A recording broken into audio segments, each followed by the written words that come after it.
है today we discuss about the haloarene. अब haloarene मतलब क्या? जब बेंजीन से डायरेक्टली यदि हेलोजन एटम अटैच है तो दिस इज कॉल्ड एज हेलोअरीन। ठीक है, बेंजीन है, बेंजीन से डायरेक्टली क्या होगा आपका हेलोजन एटम अटैच है। एक्स मतलब क्या हो जाएगा आपका फ्लोरीन, क्लोरीन, ब्रोमीन और आयोडीन।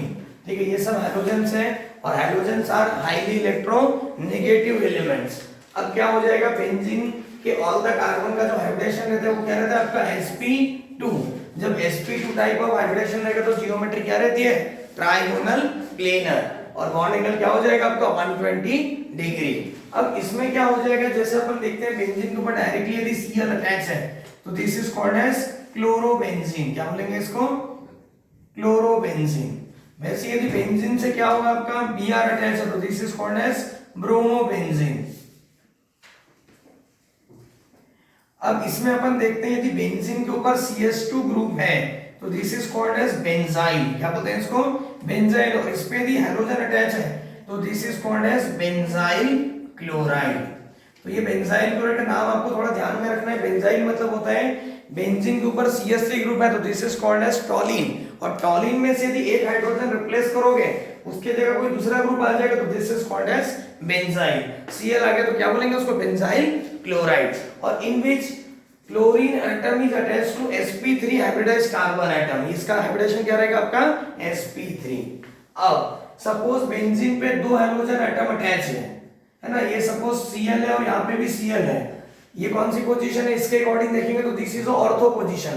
तो इसका कॉमन नाम क्या हो जाएगा, ऑर्थो डाइक्लोरोबेंजीन। ये कॉमन नाम हो गया।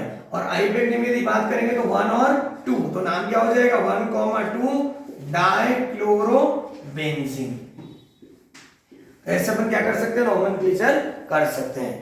अब इसमें क्या हो जाएगा, इसमें हेलोजन एटम ये ऑर्थो पोजीशन पे है, मेटा पे जा सकते हैं और पैरा पे जा सकते हैं। तो ऑर्थो मेटा पैरा होता क्या है, बेंजीन से कोई भी ग्रुप यदि अटैच है तो उसके अकॉर्डिंग आजू बाजू वाले पोजीशन को अपन क्या बोलते हैं, ऑर्थो। उसके नीचे वाले को क्या बोलेंगे अपन, मेटा, और एकदम अपोजिट वाले को क्या बोलेंगे, पैरा। तो इसके अकॉर्डिंग अपन क्या कर सकते हैं, इसका नाम लिख सकते हैं। तो this is about the haloarene general classification and structure of haloarene. अब अपन देखते हैं हेलोअरीन को प्रिपेयर कैसे कर सकते हैं।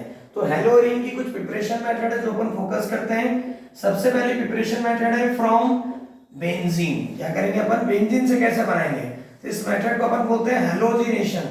क्या बोलेंगे इसको, हेलोजिनेशन। हेलोजिनेशन का मतलब होता है एडिशन ऑफ हेलोजन। जब बेंजीन में डायरेक्टली अपन क्या करेंगे, हेलोजन ऐड करेंगे। तो बेंजीन दिया, इसका अपन क्या कर रहे हैं, H2 ट्रीट कर रहे हैं। इन द प्रेजेंस ऑफ क्या रहेगा, या तो डार्क Fe, या तो एनहाइड्रस AlCl3, या तो FeCl3। तो halogen atom attack on benzene ring and to form हेलोअरीन।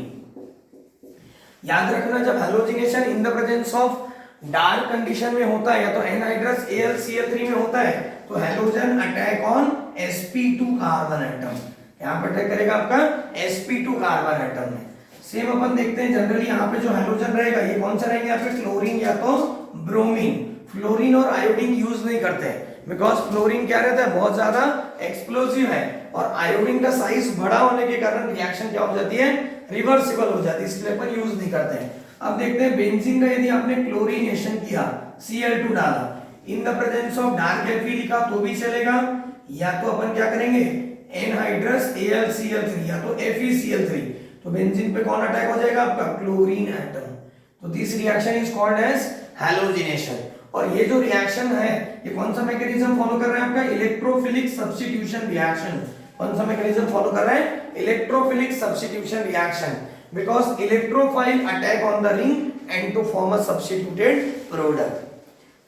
Suppose benzene में CH3 ग्रुप है, this is called as toluene.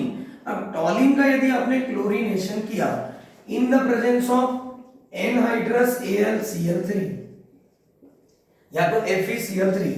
अब बेंजीन में यदि कोई ग्रुप पहले से प्रेजेंट है तो उस ग्रुप के अकॉर्डिंग आपका सामने वाला जो सब्स्टिट्यूट रहेगा वो कहां अटैक करेगा वो बताएगा। तो it is plus R group, then सामने वाला जो ग्रुप है वो कहां अटैक करेगा, ऑर्थो और पैरा पोजीशन पे। यदि माइनस आर ग्रुप रहेगा तो कहां पे अटैक करेगा आपका, मेटा पोजीशन पे।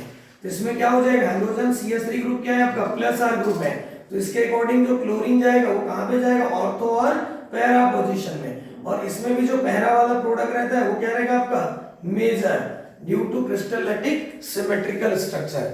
तो this is the first preparation method of preparation of haloarene कि from benzene this is called as halogenation.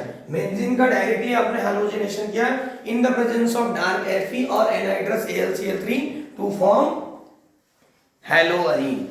और इसका मेन इंपॉर्टेंट पॉइंट है जब हैलोजिनेशन डार्क Fe और एनहाइड्रस AlCl3 के प्रेजेंस में होता है तो halogen attack on sp2 carbon atom, और वही हैलोजिनेशन यदि सनलाइट के प्रेजेंस में होगा तो हेलो सनलाइट बोलो या यूवी लाइट बोलो या हाई टेम्परेचर बोलो, तो उसके प्रेजेंस में यदि हैलोजिनेशन हो रहा है तो halogen attack on sp3 carbon atom. अब उसका प्रॉब्लम अपन देखते हैं कि कैसे अपन उसको देखते हैं। अब सपोज आपको क्या दिया, बेंजीन पे CH3 ग्रुप है तो this is called as toluene. इस टॉलिन को अपन ट्रीट करेंगे, क्लोरीनेशन कर रहे हैं इन द प्रेजेंस ऑफ, अब इसमें दो अलग अलग कंडीशन में इसको अपन ट्रीट करना है। सबसे पहली कंडीशन है इन द प्रेजेंस ऑफ सनलाइट, या H लिखा तो भी चलेगा, यूवी लाइट लिखा तो भी चलेगा, और हाई टेम्परेचर लिखा तो भी चलेगा। अभी मैंने आपको बोला कि जब सनलाइट के प्रेजेंस में या यूवी लाइट के प्रेजेंस में हैलोजिनेशन होता है तो halogen attack on sp3 carbon atom.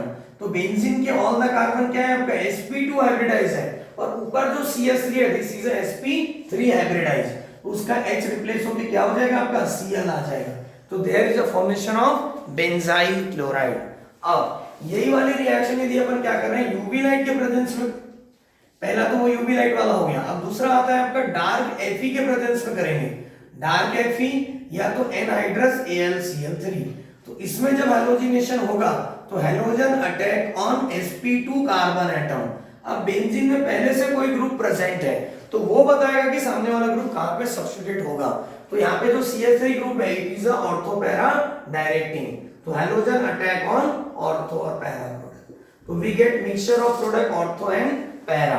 इसमें जो पैरा वाला प्रोडक्ट रहेगा वो क्या हो जाएगा आपका मेजर हो जाएगा due to crystal lattice symmetrical structure. अब यदि सपोज बेंजीन पे पहले से क्लोरीन प्रेजेंट है, अब इस क्लोरीन का फिर से अगेन क्लोरीनेशन किया क्लोरोबेंजीन का इन the presence of anhydrous AlCl3। अब Cl क्या है आपका प्लस R ग्रुप है, it is also ortho para directing. तो जो दूसरा वाला हैलोजन है मतलब क्लोरीन है वो कहां पे जाएगा आपका ऑर्थो और पैरा पे। तो there is a formation of dichlorobenzene. ठीक है, तो पहले वाले का नाम क्या हो जाएगा ऑर्थो डाइक्लोरोबेंजीन और दूसरे वाले का पैरा डाइक्लोरोबेंजीन। और इसमें पैरा वाला क्या है आपका ज्यादा स्टेबल है, और पैरा जो प्रोडक्ट रहता है इसका मेल्टिंग पॉइंट भी ज्यादा रहता है due to crystal lattice symmetrical structure. तो this is the first preparation method of preparation of haloarene. ये अपन डायरेक्टली क्या कर सकते हैं हैलोजिनेशन कर सकते हैं, और ये जो रिएक्शन है कौन सी है electrophilic substitution reaction. In this reaction electrophile attack on the ring and to form substituted product. अब दूसरी प्रिपरेशन मेथड देखते हैं। दूसरी प्रिपरेशन मेथड नेम रिएक्शन है, स्पेशली ये सैंडमेयर नाम के साइंटिस्ट ने दिया है। कौन सी रिएक्शन है सैंडमेयर रिएक्शन। अब सैंडमेयर रिएक्शन से अपन एनिलीन, सैंडमेयर रिएक्शन मतलब क्या हो जाएगा इसमें अपन एनिलीन के साथ ट्रीट करेंगे। अब एनिलीन मतलब क्या होता है, तो बेंजीन पे NH2 ग्रुप को अपन क्या बोलते हैं एनिलीन बोलते हैं। क्या बोलते हैं एनिलीन। सेकेंड प्रिपरेशन मेथड है आपका सैंडमेयर रिएक्शन। अब सैंडमेयर रिएक्शन क्या बोलती है, तो सैंडमेयर रिएक्शन बोलती है कि व्हेन एनिलीन मतलब बेंजीन पे क्या रहेगा आपका NH2 ग्रुप है, इस एनिलीन को यदि आप ट्रीट करोगे NaNO2 सोडियम नाइट्रेट और HCl के साथ, NaNO2 और HCl के साथ, कंडीशन रहेगी 0 to 5 डिग्री सेल्सियस। या क्या बोलते हैं अपन ने जब एनिलीन को ट्रीट करेंगे NaNO2 और HCl के साथ condition 0 to 5 degree Celsius, we get benzene diazonium salt. मतलब बेंजीन पे क्या आ जाएगा आपका N2+ और Cl-। तो this is called as benzene diazonium. Cl लिया करके क्या हो जाएगा क्लोराइड, Br लोगे तो क्या हो जाएगा आपका ब्रोमाइड। तो क्या बन जाएगा प्रोडक्ट आपका बेंजीन डायजोनियम हैलाइड। अब इस बेंजीन डायजोनियम सॉल्ट को यदि अपन डिफरेंट टाइप ऑफ कंपाउंड के साथ ट्रीट करेंगे तो अपने को डिफरेंट टाइप ऑफ क्या बनते जाएंगे प्रोडक्ट बनते जाएंगे। इसी को जब आप ट्रीट करोगे Cu2Cl2 in the presence of HCl तो प्रोडक्ट क्या बनेगा आपका क्लोरोबेंजीन। क्या बन जाएगा आपका क्लोरोबेंजीन। इसी को जब आप ट्रीट करोगे Cu2Br2 in the presence of HBr तो वी गेट ब्रोमोबेंजीन। इसी को जब आप ट्रीट करोगे KI के साथ तो प्रोडक्ट क्या बन जाएगा आपका आयोडोबेंजीन। अब फ्लोरीन भी फ्लोरीन बचा इससे, है ना। फ्लोरीन कैसे बनाएंगे, इस डायजोनियम सॉल्ट को जब आप ट्रीट करोगे HBF4 मतलब फ्लोरोबोरिक एसिड के साथ, तो पहले क्या होगा आपका एडिशन रिएक्शन हो जाएगा, सॉल्ट बनेगा N2 प्लस BF4 माइनस, यहां से बाय प्रोडक्ट क्या निकल गया, इसका Cl और इसका H निकल गया। फिर इस इंटरमीडिएट को जब आप हीट करोगे तो प्रोडक्ट क्या बन जाएगा आपका फ्लोरोबेंजीन बन जाएगा। तो इस रिएक्शन को मिला के अपन क्या बोलते हैं पूरे को सैंडमेयर रिएक्शन। तो सैंडमेयर रिएक्शन क्या बोलते हैं, जब एनिलीन को ट्रीट करेंगे NaNO2 और HCl के साथ to give benzene diazonium salt and which on heat treatment with cuprous chloride, cuprous bromide, KI और fluoroboric acid to give different type of halogen product। ठीक है, क्लोरोबेंजीन और ब्रोमोबेंजीन। स्पेशली जो fluorine बनाने की जो मेथड है, इस रिएक्शन को अपन क्या बोलते हैं, बाल-सिमन रिएक्शन। कौन सी रिएक्शन बोलते हैं इसको, बाल-सिमन रिएक्शन। अब आते हैं तीसरी preparation method. Third preparation method है आपका गटरमैन रिएक्शन। अब गटरमैन रिएक्शन क्या होता है, तो गटरमैन रिएक्शन बोलता है बेंजीन के ऊपर N2 प्लस और Cl माइनस है, this is called as benzene diazonium chloride या बेंजीन डायजोनियम हैलाइड। जब इसको आप ट्रीट करोगे copper in the presence of HCl, इसके साथ ट्रीट करेंगे तो copper in the presence of HCl to give chlorobenzene, और इसी को जब आप ट्रीट करोगे copper in the presence of HBr तो प्रोडक्ट क्या बनेगा आपका ब्रोमोबेंजीन।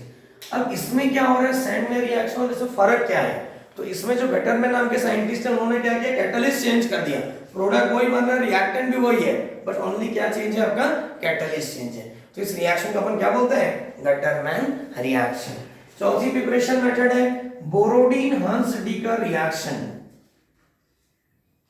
कौन सी रिएक्शन है आपकी, बोरोडीन हंस-डीकर रिएक्शन।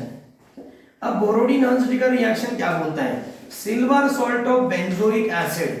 अब बेंजोइक एसिड मतलब क्या, बेंजीन के ऊपर क्या रहेगा आपका COOH ग्रुप अटैच रहता है, तो this is called as benzoic acid. उसको जब सिल्वर मेटल के साथ ट्रीट करोगे तो प्रोडक्ट क्या बन जाएगा आपका silver salt of benzoic acid. इसको जब आप ट्रीट करोगे Br2 in the presence of carbon tetrachloride तो प्रोडक्ट क्या बन जाएगा आपका ब्रोमोबेंजीन। क्या बन जाएगा आपका ब्रोमोबेंजीन। इस रिएक्शन का इंपॉर्टेंट पॉइंट यह है कि इससे एक कार्बन क्या हो जाता है आपका कम हो जाता है, बिकॉज वहां पे बेंजीन के ऊपर एक कार्बन था लेकिन क्या हो गया आपका वो कार्बन क्या हो गया यहां से हट गया। तो इस मेथड से अपन क्या कर सकते हैं, एक कार्बन को कम कर सकते हैं। यदि अब इसके सपोज अपन दूसरा एग्जांपल भी ले सकते हैं, इसको कॉमन याद करने का तरीका कैसा है, silver salt of benzoic acid. जब इसको आप ट्रीट करोगे Br2 in the presence of CCl4, अब R के जगह आप नॉर्मल अल्काइल ग्रुप भी ले सकते हैं और बेंजीन भी ले सकते हैं। अल्काइल ग्रुप लोगे तो हेलो अल्केन प्रिपेयर हो जाएगा, बेंजीन लोगे तो प्रोडक्ट क्या बनेगा आपका हेलो अरीन। तो प्रोडक्ट क्या बन जाएगा आपका RBr plus CO2 plus AgBr। तो इस रिएक्शन का इंपॉर्टेंट पॉइंट है कि इससे क्या हो जाता है आपका एक कार्बन कम हो जाता है। इस रिएक्शन को क्या बोलते हैं अपन, बोरोडीन हंस-डीकर रिएक्शन। ठीक है, तो ये हो गया आपका फोर्थ प्रिपरेशन मेथड। पहली प्रिपरेशन मेथड अपन ने क्या देखी है, हैलोजिनेशन। दूसरी प्रिपरेशन मेथड है आपकी सैंडमेयर रिएक्शन। तीसरी प्रिपरेशन मेथड है आपकी गटरमैन रिएक्शन और चौथी प्रिपरेशन मेथड है आपका बोरोडीन हंस-डीकर रिएक्शन। एक रिएक्शन और दिया है बट वो एनसीईआरटी में नहीं है, तो वो क्या बोलता है रेस्टिक प्रोसेस। उस प्रोसेस को क्या बोलते हैं अपन रेस्टिक प्रोसेस। तो रेस्टिक प्रोसेस क्या बोलता है,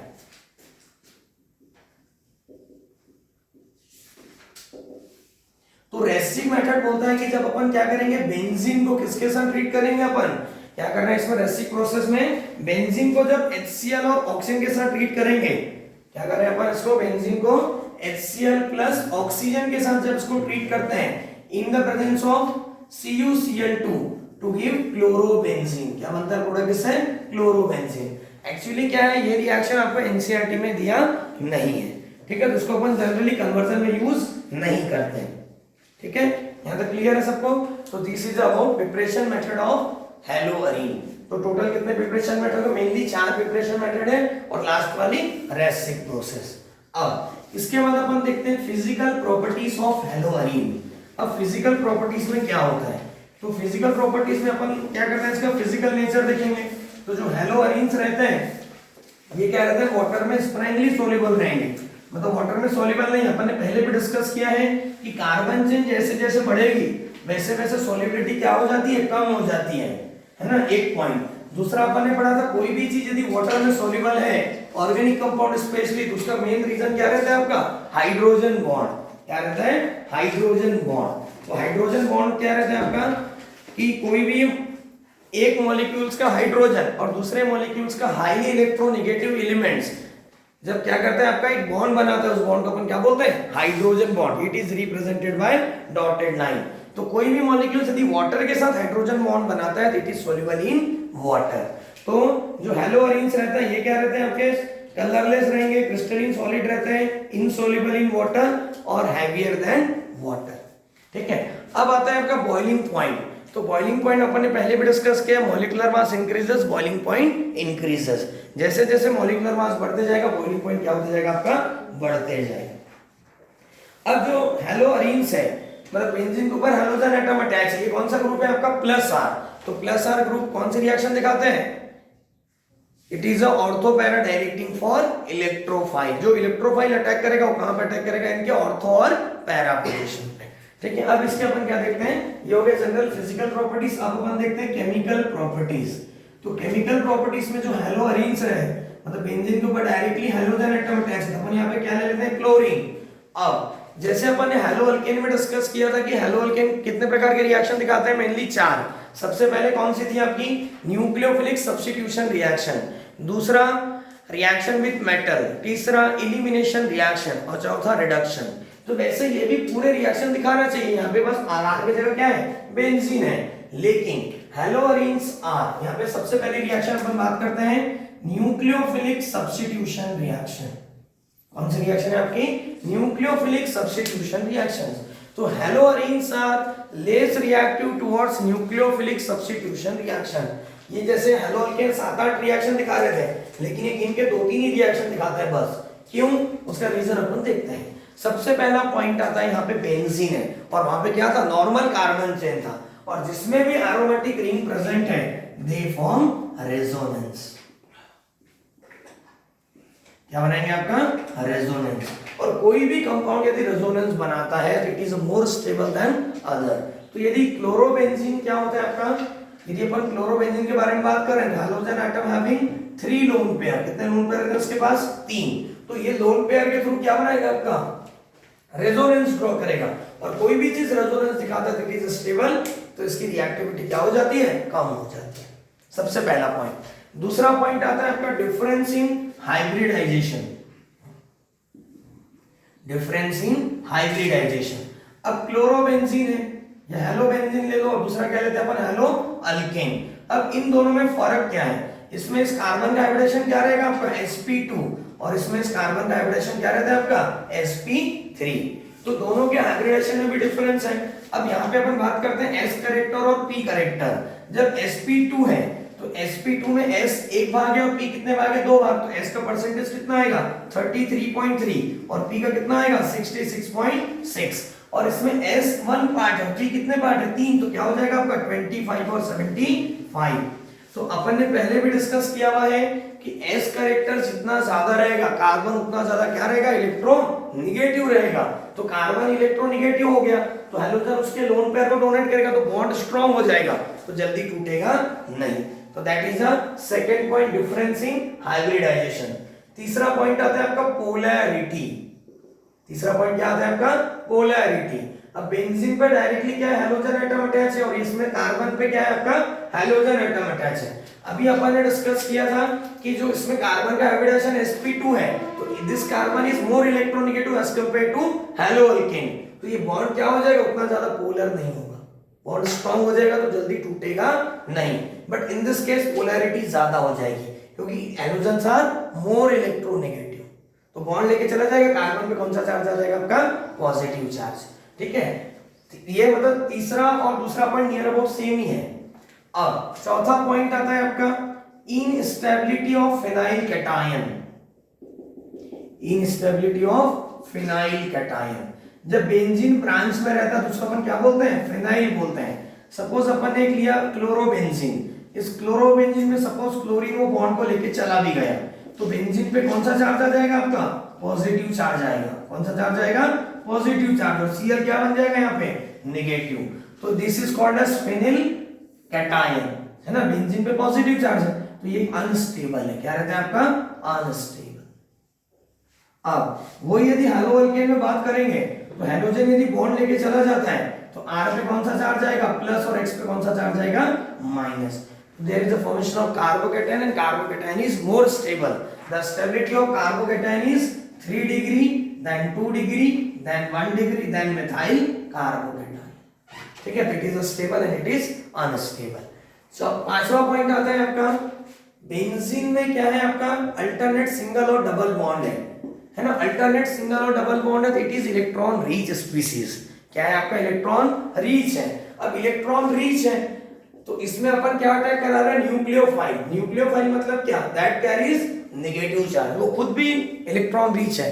बेंजीन ऑलरेडी इलेक्ट्रॉन रिच है, न्यूक्लियोफाइल भी इलेक्ट्रॉन रिच है, तो दोनों में क्या हो जाएगा? रिपल्शन हो जाएगा।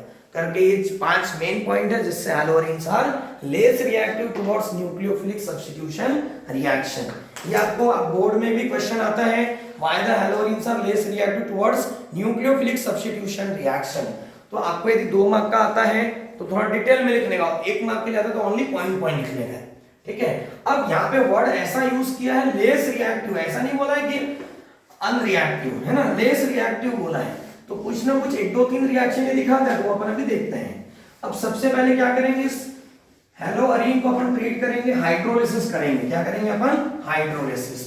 तो hydrolysis in the presence of aqueous KOH या तो एक्वस NaOH। ऑर्गेनिक केमिस्ट्री में NaOH और KOH का मतलब क्या होता है? एक ही होता है। ठीक है, तो सबसे पहले अपन देखते हैं न्यूक्लियोफिलिक सब्स्टिट्यूशन रिएक्शन। अब इस न्यूक्लियोफिलिक सब्स्टिट्यूशन रिएक्शन में सबसे पहला पॉइंट आता है आपका हाइड्रोलिसिस।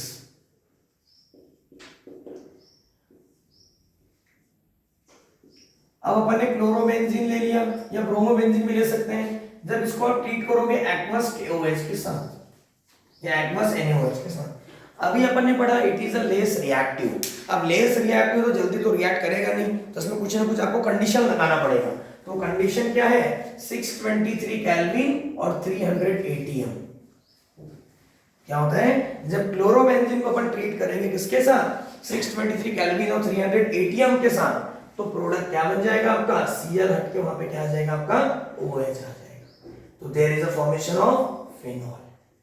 लेकिन कंडीशन मस्ट है 623 केल्विन और 300 ATM। तो ये लगाओगे तो ही रिएक्शन होगी, अदरवाइज नहीं होगी। ठीक है, अब देखो क्या होता है, फिनॉल एसिडिक इन नेचर है तो हो सकता है डायरेक्टली फिनॉल नहीं बनता। तो सबसे पहले क्या बनता है इसका? इंटरमीडिएट फिनॉक्साइड आयन, मतलब बेंजीन के ऊपर ONA बनता है। तो this is called as sodium phenoxide, है ना। डायरेक्टली का तो भी चलता है, लेकिन अपने को इसका मैकेनिज्म यदि देखना है तो पहले क्या होता है? बेंजीन के ऊपर ONA ग्रुप आता है। अब इसका मैकेनिज्म देखो, KOH है तो यहाँ पे क्या होता है कि इसका HCl निकल जाएगा पहले स्टेप में, और KO या ONA आपका चिपक जाएगा। जो भी आप यहाँ पे यूज कर रहे हैं, NaOH लो या तो KOH लो, कोई प्रॉब्लम नहीं है। और फिर उसका जब आप हाइड्रोलिसिस करेंगे तो डायरेक्टली प्रोडक्ट क्या बनता है? फिनॉल। डायरेक्ट किया तो भी गलत नहीं है ना। ये अपने को समझने के लिए देखिए, phenol always in the form of phenoxide ion के फॉर्म में रहता है। अब इसमें क्या करते हैं? इस क्लोरोबेंजीन में अपन क्या करते हैं? डिफरेंट टाइप ऑफ ग्रुप लगाते हैं। तो अपन यहाँ पे लगा देंगे NO2। तो NO2 का मतलब क्या होता है? It is a electron withdrawing group. क्या रहता है आपका? Electron withdrawing group. तो अपन ने क्या किया? 3 अलग अलग एग्जांपल लेते हैं, तीनों में अपन अलग अलग कंडीशंस कर रहे हैं। तो पहले वाले में अपन ने 1 NO2 ग्रुप लगाया, दूसरे वाले में अपन ने 2 NO2 ग्रुप लगा दिया, और तीसरे वाले में अपन ने 3 NO2 ग्रुप लगा दिया। इन तीनों का अपन क्या कर रहे हैं? सेम रिएक्शन कर रहे हैं एक्वस KOH या तो एक्वस NaOH के साथ। अब NO2 ग्रुप क्या है आपका? इलेक्ट्रॉन विथड्रॉइंग ग्रुप है। अब इसमें क्या हो जाता है? रिएक्शन वही होने वाली है कि Cl ग्रुप हट के वहां पे कौन आने वाला है आपका? OH, और NO2 ग्रुप क्या रहेगा आपका? एज इट इज रहेगा। लेकिन अब देखते हैं कि ये NO2 ग्रुप लगाने से होता क्या है, कि रिएक्टिविटी बढ़ती है या कम होती है। तो NO2 group is electron withdrawing group. तो इलेक्ट्रॉन को अपने को खींचेगा तो ये बॉन्ड क्या हो जाएगा? यहां से इजीली ब्रेक हो जाएगा। समझ रहे हैं? तो NO2 ग्रुप लगाने से रिएक्टिविटी क्या हो जाती है? इसकी बढ़ जाती है। क्या हो जाती है? रिएक्टिविटी बढ़ जाती है। तो यहाँ पे क्या हो रहा है आपका? जब अपन ने एक भी NaOH नहीं लिया तो टेम्परेचर कितना लग रहा था? 623 केल्विन। यदि अपन ने एक NO2 ग्रुप लगा दिया तो इसमें जो टेम्परेचर लगेगा वो कितना लगेगा 443 केल्विन और यहाँ पे 368 केल्विन। और जब 3 NO2 ग्रुप लगाएंगे तो रिएक्शन ओनली वार्म करने से रिएक्शन हो जाएगी। तो इसका मतलब क्या है कि NO2 ग्रुप रिएक्टिविटी को क्या कर रहा है, बढ़ा रहा है, because NO2 is a electron withdrawing group. कौन सा ग्रुप है आपका, इलेक्ट्रॉन विथड्रॉइंग ग्रुप। तो उससे रिएक्टिविटी क्या हो रही है आपकी, बढ़ रही है। ठीक है, अब उसके बाद आता है, ये हो गया हाइड्रोलिसिस। दूसरा अपन देखते हैं इसी क्लोरोबेंजीन को या हेलोबेंजीन जो भी आप ले लेंगे। ठीक है, अब मैं एक साथ आपको बता देता हूं, इस क्लोरोबेंजीन को यदि आप ट्रीट करोगे अमोनिया के साथ, किसके साथ ट्रीट करोगे, ammonia, in the presence of cuprous oxide Cu2O, तो प्रोडक्ट क्या बन जाएगा आपका, बेंजीन के ऊपर NH2 ग्रुप आ जाएगा, this is called as aniline. क्या बन जाएगा प्रोडक्ट आपका, एनिलीन। फिर इसी क्लोरोबेंजीन को जब आप ट्रीट करोगे क्यूप्रस साइनाइड मतलब CuCN, या फिर इसके जगह अपन क्या ले सकते हैं, KCN भी यूज कर सकते हैं। तो क्या हो जाएगा यहाँ पे K प्लस और Cn माइनस, तो Cn minus is act as a nucleophile, तो Cl रिप्लेस होकर वहां पे क्या आ जाएगा आपका Cn, there is a formation of cyanobenzene. क्या बन जाएगा आपका प्रोडक्ट, साइनोबेंजीन बन जाएगा। अब इसमें थोड़ा एक फोकस करना, कन्वर्जन जब अपन करते हैं तब थोड़ा इंपॉर्टेंट पॉइंट ये है कि जो Cn ग्रुप है, तो इस Cn ग्रुप का यदि आप क्या करोगे, हाइड्रोलिसिस करोगे, क्या करोगे, कंप्लीट हाइड्रोलिसिस करोगे H3O प्लस के साथ, है ना, तो क्या हो जाता है, Cn group is convert into carboxylic acid. क्या बन जाता है, कार्बोक्सिलिक एसिड। इसी Cn का यदि आप ऐसा क्वेश्चन में लिखा रहेगा पार्शियल हाइड्रोलिसिस, जब पार्शियल हाइड्रोलिसिस करते हैं तो प्रोडक्ट क्या बनता है, अमाइड बन जाता है। क्या बन जाता है प्रोडक्ट आपका, अमाइड। यहाँ पे क्या बन रहा है, कार्बोक्सिलिक एसिड, और यहाँ पे प्रोडक्ट क्या बन रहा है, अमाइड। और इसी साइनाइड का यदि आप रिडक्शन करोगे, तो रिडक्शन मतलब क्या होता है आपका, addition of hydrogen in the presence of reducing agent, तो there is a formation of 1 degree amine. तो ये आपको कन्वर्जन में बहुत हेल्प करेगा। ठीक है, Cn का हाइड्रोलिसिस करोगे, कंप्लीट हाइड्रोलिसिस, ऐसा वर्ड यूज किया नहीं है, हाइड्रोलिसिस लिखा तो directly product carboxylic acid. Partial hydrolysis करोगे तो अमाइड, और रिडक्शन करोगे तो 1 डिग्री अमीन बनता है। तो this is about a nucleophilic substitution reaction. ठीक है, जैसे हेलो अल्केन 9-10 रिएक्शन दिखा रहा था, वैसे ये क्या करते हैं, ओनली 3-4 रिएक्शन ही दिखाता है। अब उसके बाद आता है आपका रिएक्शन, सेकंड रिएक्शन है आपका रिएक्शन विद मेटल। अब हेलो अरीन को अपन क्या कर रहे हैं, मेटल के साथ ट्रीट करते हैं। जैसे अपन ने हेलो अल्केन में देखा था, वहां पे 2 हैवी मेटल के साथ क्या किया था, इसकी रिएक्शन दिखाई थी, एक था सोडियम मेटल और दूसरा क्या था आपका, मैग्नीशियम मेटल। तो वैसे ही हेलो अरीन्स भी क्या करते हैं, सोडियम और मैग्नीशियम के साथ रिएक्ट करते हैं। तो पहले अपन देखते हैं रिएक्शन विद मैग्नीशियम मेटल, किसके साथ देख रहे हैं अपन, मैग्नीशियम मेटल के साथ, रिएक्शन विद मेटल। इसमें भी सबसे पहले अपन देखते हैं मैग्नीशियम मेटल के साथ। जब क्लोरोबेंजीन और ब्रोमोबेंजीन को जब आप ट्रीट करोगे मैग्नीशियम मेटल के साथ इन the presence of dry ether, condition क्या रहेगी आपकी, ड्राई ईथर, तो प्रोडक्ट क्या बन जाएगा आपका, बेंजीन के ऊपर MgCl। This is called as phenyl magnesium chloride and this is also called as Grignard reagent. क्या बोलते हैं इसको, ग्रिग्नार्ड रिएजेंट। यहाँ पे अपन ने बेंजीन यूज किया और उसके हेलो अल्केन में अपन ने क्या यूज किया था, कार्बन चेन यूज किया था। दोनों रिएक्शन सेम है, उसमें भी ग्रिग्नार्ड रिएजेंट बन रहा था और इसमें भी प्रोडक्ट क्या बन रहा है आपका, ग्रिग्नार्ड रिएजेंट। अब इसमें एक क्वेश्चन आता है, वर्ड प्रॉब्लम, कि why the Grignard reagent must be prepare under anhydrous condition. ये ग्रिग्नार्ड रिएजेंट को देखो अपन ने क्या यूज किया, ड्राई ईथर यूज किया, मतलब एनहाइड्रस कंडीशन है, तो इसमें ही क्यों बना है। तो इसका रीजन ये है कि जब इस ग्रिग्नार्ड रीजन को यदि कहीं से भी H+ आयन मिलेगा, H+ मतलब या तो वाटर के साथ ट्रीट करो या तो अल्कोहल के साथ ट्रीट करो, कहीं से भी H+ आयन मिलेगा तो it is converting to alkane, मतलब जो भी आपने वहां पे यूज किया है अल्काइल ग्रुप, तो उसका प्रोडक्ट क्या बन जाएगा आपका, अल्केन में कन्वर्ट हो जाएगा। ठीक है, तो अपन ने यहाँ पे क्या यूज किया था, बेंजीन यूज किया था, तो ये जो प्रोडक्ट बनेगा, मतलब यहाँ पे अपन ने बेंजीन दिया था ना, फिनाइल ग्रुप, तो आपका प्रोडक्ट सीधा क्या बन जाएगा, बेंजीन बन जाएगा। मतलब जो भी प्रोडक्ट रहेगा उसका आपका अल्केन में कन्वर्ट हो जाएगा। अब जैसे मीथेन, मिथाइल लोगे तो क्या बन जाएगा आपका, मीथेन बन जाएगा। अब यहाँ पे फिनिल लिया तो फिनिल का सीधा प्रोडक्ट क्या बनेगा, बेंजीन बन जाएगा। टॉलिन लोगे मतलब वहां पे इधर बेंजाइल लोगे तो यहाँ पे प्रोडक्ट क्या बन जाएगा आपका, टॉलिन बन जाएगा। तो बोलने का मतलब यह है कि यहाँ पे जो भी कार्बन चेन रहेगी उसका सीधा कन्वर्जन अल्केन में हो जाएगा। तो यहाँ पे अपन ने क्या लिया है, फिनिल मैग्नीशियम क्लोराइड, तो यहाँ पे जो प्रोडक्ट बनेगा वो क्या बनेगा आपका, बेंजीन बन जाएगा। समझ रहे हैं? यदि सादा कार्बन लोगे तो उसका अल्केन बनेगा और बाय प्रोडक्ट क्या निकल जाएगा यहाँ से, MgXOH। Cl लोगे तो क्या हो जाएगा आपका Cl, this is the by product. तो this is about the reaction with magnesium metal. अब दूसरा अपन बात करते हैं रिएक्शन विद सोडियम मेटल। इसके साथ ट्रीट करें अपन इसको, सोडियम मेटल के साथ। इसमें भी दो पार्ट है। सबसे पहले रिएक्शन को अपन बोलते हैं फिटिक रिएक्शन। कौन सी रिएक्शन बोलते हैं इसको, फिटिक रिएक्शन। अब फिटिक रिएक्शन मतलब क्या होता है, जब क्लोरोबेंजीन या हेलोबेंजीन को जब आप ट्रीट करोगे सोडियम मेटल के साथ, तो यहाँ पे क्लोरोबेंजीन को क्या लेना पड़ेगा आपको, 2 टाइम्स लेना पड़ेगा। तो क्या हो जाएगा, इसका Cl और दोनों Na और 2 Cl ऐसा निकल जाएगा। यहाँ भी कंडीशन क्या रहेगी आपकी, ड्राई ईथर। तो प्रोडक्ट क्या बन जाएगा आपका, 2 बेंजीन एक साथ क्या हो जाएंगे, जुड़ जाएंगे। तो this is called as diphenyl या this is also called as biphenyl. ठीक है, इस रिएक्शन को अपन क्या बोलते हैं, फिटिक रिएक्शन बोलते हैं। अब इसी में दूसरा आता है आपका वुड्स फिटिक रिएक्शन। कौन सी रिएक्शन है आपकी, वुड्स फिटिक रिएक्शन। तो वुड्स फिटिक रिएक्शन में क्या करना है आपको, एक हेलोबेंजीन और दूसरा हेलोअल्केन, मतलब एक अल्काइल और एक अराइल हैलाइड आपको यूज करना है इन the presence of dry ether. तो क्या होगा, इसका Cl और इसका X निकल जाएगा, यहाँ पे अपन Cl यूज कर लो तो क्या हो जाएगा आपका प्रोडक्ट, आपका बेंजीन के ऊपर R सब्स्टिट्यूट हो जाएगा। तो there is a formation of alkyl benzene. क्या बन जाएगा प्रोडक्ट आपका, अल्काइल बेंजीन। और इस रिएक्शन को अपन क्या बोलते हैं, वुड्स फिटिक रिएक्शन। इसको याद करने का तरीका देखिए, जब वुड्स रिएक्शन अपन ने हेलो अल्केन में पढ़ा, जब दोनों हेलो अल्केन रहेंगे तो क्या बोलते हैं उसको, वुड्स रिएक्शन। जब दोनों हेलो अरीन रहेंगे तो उसको क्या बोलते हैं, फिटिक रिएक्शन। और एक हेलो अल्केन और दूसरा हेलो अरीन रहेगा तो उसको अपन क्या बोलते हैं, वुड्स फिटिक रिएक्शन।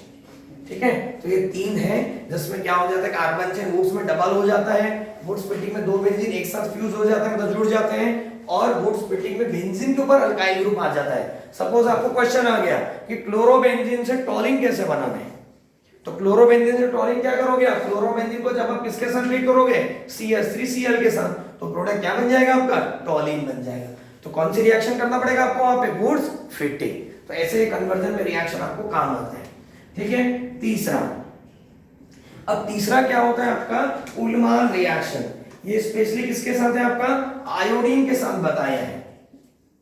अब उल्मान रिएक्शन एनसीईआरटी में दिया नहीं है, तो इसमें क्या करते हैं अपन, आयोडोबेंजीन यूज करते हैं। जब आयोडोबेंजीन को अपन किसके साथ ट्रीट करेंगे, कॉपर पाउडर के साथ। क्या क्या स्पेस में स्पेशली आयोडोबेंजीन आपको यूज करना है, और आयोडोबेंजीन यूज करके उसमें क्या करना है आपको, कॉपर पाउडर के साथ जब उसको ट्रीट करेंगे तो प्रोडक्ट क्या बन जाता है आपका, बायफेनाइल बन जाता है इसमें भी। लेकिन इसमें स्पेशली आयोडोबेंजीन और कॉपर पाउडर है करके इसका नाम क्या है, उल्मान रिएक्शन। ये एनसीईआरटी में नहीं है, लेकिन अपने को पता रहना चाहिए, कभी कभी आ सकता है एमसीक्यू में। ठीक है, तो ये क्या हो गया आपका रिएक्शन विद मेटल। अब तीसरा आता है आपका इलेक्ट्रोफिलिक सब्स्टिट्यूशन रिएक्शन। याद रखना, जितने भी एरोमेटिक कंपाउंड है जनरली वो क्या दिखाता है, इलेक्ट्रोफिलिक सब्स्टिट्यूशन रिएक्शन दिखाते हैं। मतलब वहां पे इलेक्ट्रोफाइल सब्स्टिट्यूट हो जाता है। तो इलेक्ट्रोफाइल मतलब क्या, that carries positive charge is called as electrophile. क्या बोलते हैं उसको, इलेक्ट्रोफाइल। अब ये क्या होता है, अपन ने 11 में भी डिस्कस किया है कि जो इलेक्ट्रोफिलिक सब्स्टिट्यूशन रिएक्शन है ये मेनली कितने प्रकार की होती है, 5 प्रकार की, और मोस्टली हर चैप्टर में आने वाली है आपको, है ना। तो किसी में 2 आएंगे, किसी में 3 आएंगे, किसी में 5 दिखाते हैं। तो सबसे पहला क्या होता है आपका, हैलोजिनेशन, दूसरा नाइट्रेशन, तीसरा सल्फोनेशन, फ्रीडल-क्राफ्ट अल्काइलेशन और फ्रीडल-क्राफ्ट असाइलेशन। तो इसके एक-एक के बारे में अपन देखते हैं। तो क्या है आपका इलेक्ट्रोफिलिक सब्स्टिट्यूशन रिएक्शन। अभी मैंने आपको थोड़ी देर पहले बताया था कि जो हेलोअरीन है ना, ये क्या रहता है आपके प्लस आर ग्रुप है। कौन सा ग्रुप है आपका, प्लस आर। तो it is a ortho para directing for electrophile. मतलब जो इलेक्ट्रोफाइल इसमें अटैक करेगा वो कहां पे अटैक करेगा, ऑर्थो और पैरा पोजीशन पे। ठीक है, उसमें भी पैरा वाला प्रोडक्ट क्या रहेगा आपका, मेजर रहेगा। ठीक है, अब अपन देखते हैं, पांचों रिएक्शन को एक ही चार्ट में आपको बना के बता देता हूं। सबसे पहले अपन बात करते हैं नाइट्रेशन। सबसे पहले अपन किसके बारे में बात कर रहे हैं, नाइट्रेशन। तो नाइट्रेशन मतलब क्या, तो नाइट्रेशन मतलब होता है सिंपली याद करना एडिशन ऑफ NO2 ग्रुप। क्या लाना है आपको? NO2 group. कहीं पे भी NO2 ग्रुप यदि लाना है तो उस रिएक्शन को अपन क्या बोलते हैं? नाइट्रेशन। जब इस क्लोरोबेंजीन को आप ट्रीट करोगे कॉन्सेंट्रेटेड नाइट्रिक एसिड और कॉन्सेंट्रेटेड सल्फ्यूरिक एसिड, इन दोनों के मिक्सचर को अपन क्या बोलते हैं? Nitrating mixture. तो नाइट्रेटिंग मिक्सचर जब रिएक्ट होगा तो यहाँ पे NO2 प्लस इलेक्ट्रोफाइल जनरेट होता है। कौन जनरेट होता है? NO2 plus. तो वो NO2 प्लस ग्रुप क्या होगा? आपका बेंजीन पे अटैक करेगा, मतलब ये हेलो रिंग के ऊपर। तो NO2 group attack on ortho और पैरा पोजीशन। तो प्रोडक्ट क्या बन जाएगा आपका? ऑर्थो पैरा सब्स्टिट्यूटेड प्रोडक्ट आपका बन जाएगा। ठीक है, तो नाइट्रेशन मतलब होता है एडिशन ऑफ NO2 ग्रुप। तो नाइट्रेशन का मतलब इसमें अपने को नाइट्रेटिंग मिक्सचर यूज करना है। आपको एक बार क्वेश्चन आ चुका है, नाइट्रेटिंग मिक्सचर क्या है ना? 4 ऑप्शन दिए थे। तो नाइट्रेटिंग मिक्सचर मतलब कॉन्सेंट्रेटेड नाइट्रिक एसिड और सल्फ्यूरिक एसिड के मिक्सचर को अपन क्या बोलते हैं? Nitrating mixture. तो पहली रिएक्शन क्या हो गई आपकी? नाइट्रेशन। दूसरा अपन देखते हैं हैलोजिनेशन। तो हैलोजिनेशन मतलब क्या होता है आपका? Addition of halogen. इस क्लोरोबेंजीन को जब आप H2 के साथ ट्रीट करोगे, X मतलब क्या होता है? हैलोजन। तो यहाँ पे क्लोरीन और bromine in the presence of anhydrous AlCl3 FeCl3, जब ब्रोमीन यूज करोगे तो आपको FeBr3 यूज करना पड़ेगा। ठीक है, तो हैलोजन अटैक ऑन ऑर्थो और पैरा प्रोडक्ट। ठीक है, Cl यूज करोगे तो Cl आपको अटैक कराना है, Br यूज करोगे तो आपको Br अटैक कराना है। तो इसमें भी क्या हो जाएगा आपका? पैरा वाला मेजर रहेगा। पैरा प्रोडक्ट क्या रहता है? Major due to crystal lattice symmetrical structure. NCERT में प्रॉब्लम है कि para isomers more stable than ortho. क्यों? तो उसका मेन रीजन क्या है? Due to crystal lattice symmetrical structure.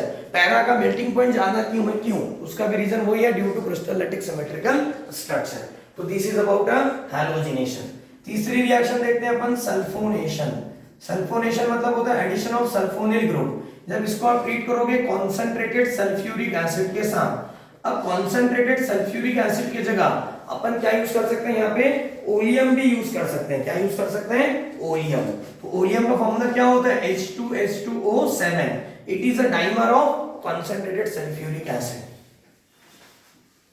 तो जब इसके साथ आप ट्रीट करोगे तो सल्फोनिलिक ग्रुप इंट्रोड्यूस एट ऑर्थो और पैरा पोजीशन। SO3H ग्रुप क्या हो जाएगा आपका? ऑर्थो और पैरा पे अटैक करेगा। तो this is called as sulphonation. अब उसके बाद आता है आपका फ्रीडल क्राफ्ट अल्काइलेशन। क्या होता है आपका? Friedel Crafts alkylation. अब फ्रीडल क्राफ्ट 2 प्रकार की रिएक्शन दिखाता है, फ्रीडल क्राफ्ट अल्काइलेशन और फ्रीडल क्राफ्ट असाइलेशन। तो सबसे पहले अपन बात करते हैं फ्रीडल क्राफ्ट अल्काइलेशन। तो अल्काइलेशन मतलब होता है इंट्रोडक्शन ऑफ अल्काइल ग्रुप और असाइलेशन मतलब होता है इंट्रोडक्शन ऑफ असाइल ग्रुप। तो जब क्या कर रहे हैं अपन इस क्लोरोबेंजीन या हेलोबेंजीन को जब आप ट्रीट करोगे अल्काइल हैलाइड के साथ, मतलब RCl या RBr in the presence of anhydrous AlCl3, तो क्या होगा आपका? R यहाँ पे क्या बन जाएगा? इलेक्ट्रोफाइल। तो R अटैक ऑन ऑर्थो और पैरा पोजीशन। तो R की जगह कोई भी कार्बन चेन यूज कर सकते हैं। ठीक है, तो addition of alkyl group on ring, this is called as Friedel Crafts alkylation. उसके बाद आता है फ्रीडल क्राफ्ट असाइलेशन। जब इस क्लोरोबेंजीन को आप ट्रीट करोगे असाइल क्लोराइड के साथ, तो असाइल क्लोराइड मतलब क्या होता है? RCOCl। कैटलिस्ट क्या है आपका? एनहाइड्रस AlCl3 या तो FeCl3। तो acyl group introduce at ortho और पैरा पोजीशन। तो असाइल मतलब क्या हो रहा है आपका? प्रोडक्ट क्या बनेगा आपका? कीटोन ही बन रहा है ना, COR। ठीक है, तो इसमें भी पैरा प्रोडक्ट क्या रहेगा आपका? मेजर रहेगा। तो ये 5 प्रकार के रिएक्शन है। कौन कौन से? Nitration, halogenation, sulphonation, Friedel Crafts alkylation और फ्रीडल क्राफ्ट असाइलेशन। ठीक है, तो ये 5 रिएक्शन है इलेक्ट्रोफिलिक सब्स्टिट्यूशन रिएक्शन। ठीक है, अब उसके बाद आता है आपका DDT। अभी कंपाउंड आपको दिया हुआ है DDT। अब DDT का फुल फॉर्म आपको क्वेश्चन में पूछा हुआ है एक बार, है ना? कॉम्पिटिटिव एग्जाम में भी उसका स्ट्रक्चर पूछा हुआ है एक बार। तो DDT मतलब क्या होता है? तो DDT का फुल फॉर्म होता है पैरा पैरा डाइक्लोरो डाइफिनाइल ट्राइक्लोरोइथेन। कैसे इसको याद करना है? थोड़ा 2-3 बार आप रिपीट करेंगे तो आपको याद हो जाएगा, है ना? क्या दिया हुआ है? पैरा पैरा डाइक्लोरो, मतलब पैरा पोजीशन पे Cl अटैक है, डाइक्लोरो।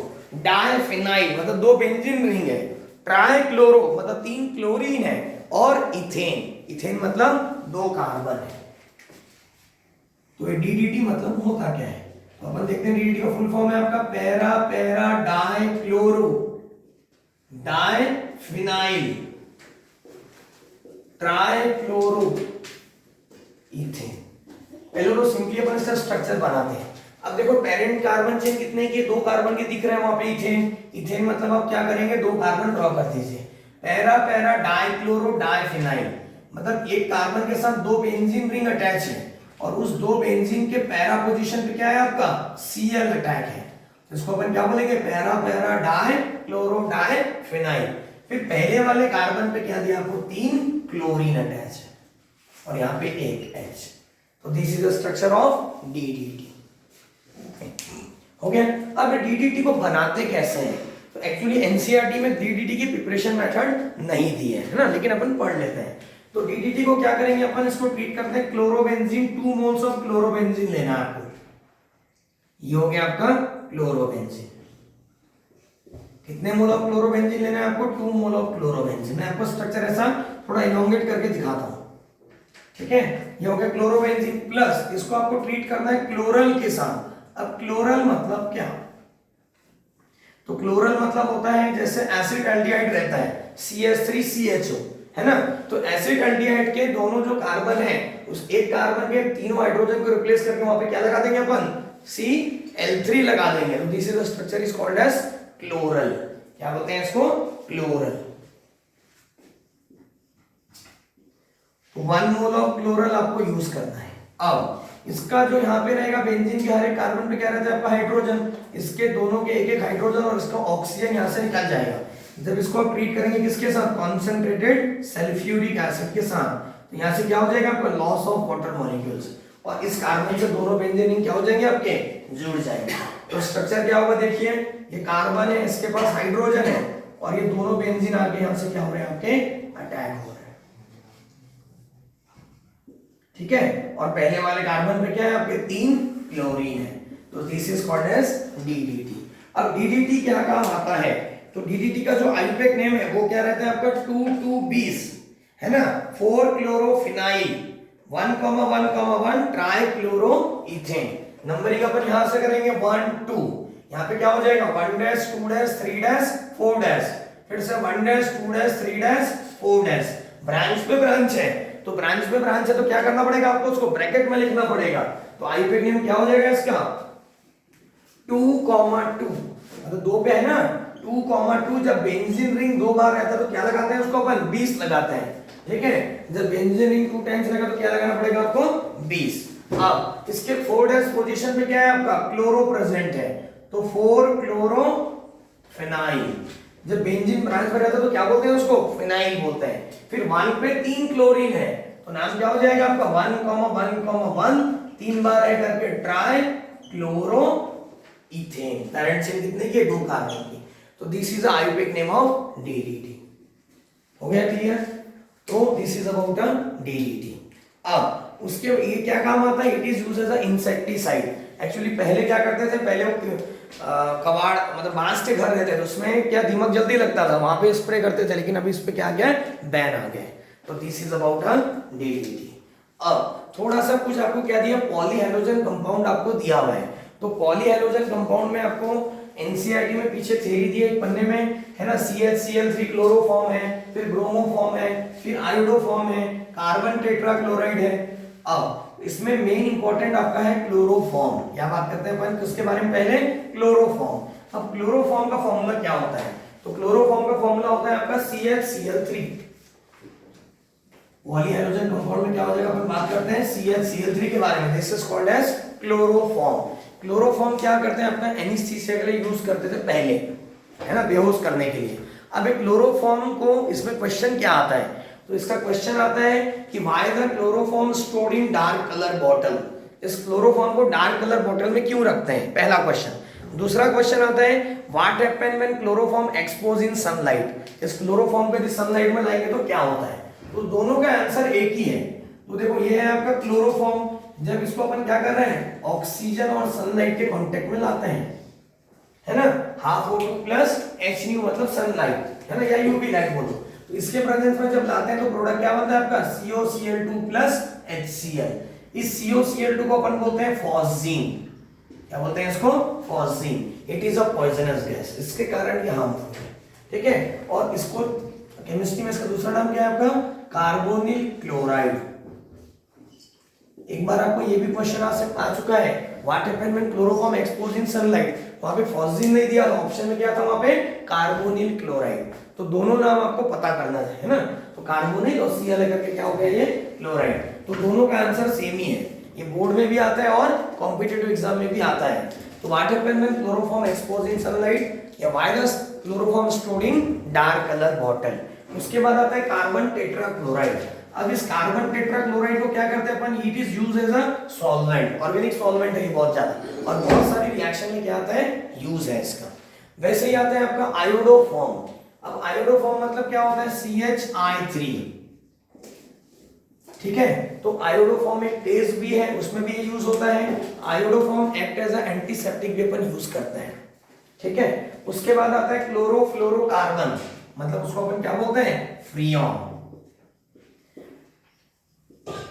फ्रियॉन को क्या बोलते हैं अपन? CFC। CFC मतलब क्या होता है? क्लोरोफ्लोरोकार्बन।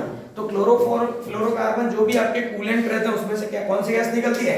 फ्रियॉन गैस निकलती है ना, जो क्या काम करती है? आपकी ओजोन लेयर को डिप्लीट करती है। उसके ऊपर से ऐसा थ्योरी क्वेश्चन आ सकता है आपको, ठीक है।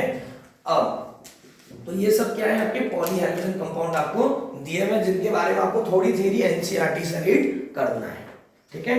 तो this is about a hello Areen.